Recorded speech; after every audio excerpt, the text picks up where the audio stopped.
सातत्याने मागच्या 8 वर्षापासून आपण पेन्शनसाठी काम करतो। हे काम करत असताना मृत कर्मचाऱ्यांना न्याय मिळवून देण्याचा सिंहाचा वाटा आपल्या संघटनेने केलेला आहे।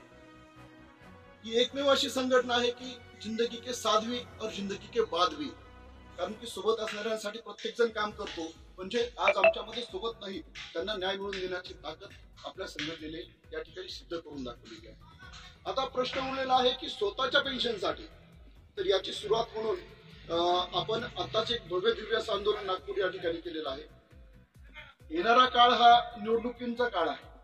या निवडणुकीच्या काळामध्ये जर आपल्याला निश्चित ध्येय गाठायचं असेल तर आपल्याला सातत्याने कार्यशील राहावं लागणार आहे आणि याची सुरुवात मी म्हणेल की निकमदादांनी केलेली आहे। निकमदादाचं हे एक छोटंसं पाऊल हे नक्कीच संघटनेसाठी एक दिशादर्शक असणार आहे, कारण की या संघटनेमध्ये इतर विभागातले तर कर्मचारी आहेतच, पण वेळोवेळी सिद्ध करून दाखवलेलं आहे की ज्यांना पेन्शन आहे, जे पेन्शनचा लाभ घेतात ते सुद्धा ठामपणे तेवढ्याच ताकदीने आज आमच्यासोबत राहत आहेत। ही अभिमानाची गोष्ट आहे आणि यातच सार्थ रूप म्हणजे आज दादा या ठिकाणी बसलेले आहेत।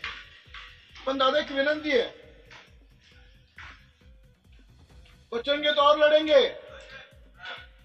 आपण जगलो तर असे कित्येक गाव आपण सहन करून यश प्राप्तीपर्यंत जाऊया, पण हे निगरगट्ट सरकार आहे, गेंड्याच्या कातडीचं सरकार आहे आणि या सरकार समोर जर आपले धारातीर्थी असे जर एक एक पेन्शन शिलेदार जर पडला तर नक्कीच आपण कुठेतरी खचून जाऊ।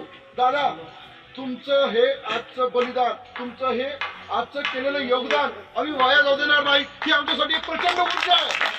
या ऊर्जेचं रूपांतर आम्ही येणाऱ्या लढ्यामध्ये सगळ्या राज्यभरामध्ये दाखवून देऊ। आपल्या सर्वांसमोर आव्हान करतो आणि शब्दही देतो, दादा जेवढ्या ताकदीने तुम्ही ही मशाल पेटवलेली आहे तेवढ्याच ताकदीने आपण ही मशाल पुढे घेऊन जाऊया आणि येत्या काळामध्ये पेन्शन वेळेपर्यंत इथला कुठलाही पेन्शन शिलेदार स्वस्थ बसणार नाही।